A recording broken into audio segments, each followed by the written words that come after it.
நண்பர்கள் அனைவருக்கும் வணக்கம். இன்னைக்கு நம்ம இந்த வீடியோல குடும்ப அட்டைக்கு பொங்கல் பரிசு தொகுப்பு தொடர்பாக மிக முக்கியமான புதிய தகவல் ஒன்று வெளியாகி இருக்கு. ஸோ அதை பத்தி தான் இப்ப நம்ம பார்க்க போறோம்.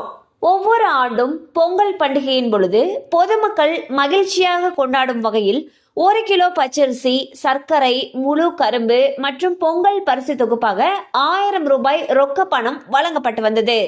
அதன்படி இந்த ஆண்டும் பொங்கல் தொகுப்புடன் 1000 ரூபாய் வழங்கப்படும் என்று பொதுமக்கள் எதிர்பார்த்து காத்து கிடந்தனர்.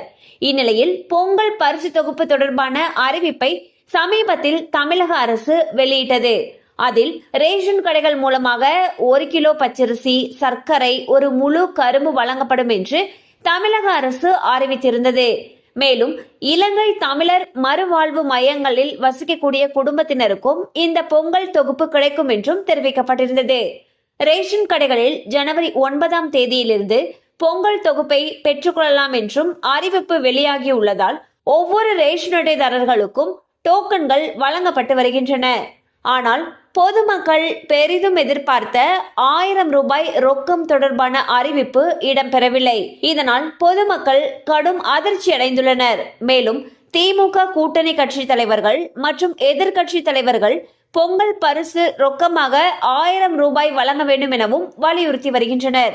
ஆனால் புதுச்சேரியில் பொங்கல் பண்டிகையொட்டி ரேஷன் அட்டைதாரர்களுக்கு பொங்கல் சிறப்பு பொருட்கள் தொகுப்புக்கு பதிலாக தலா 750 ரூபாய் ரொக்கம் கொடுக்க புதுச்சேரி அரசு முடிவு செய்திருப்பதாக தகவல்கள் வெளியாகியுள்ளன.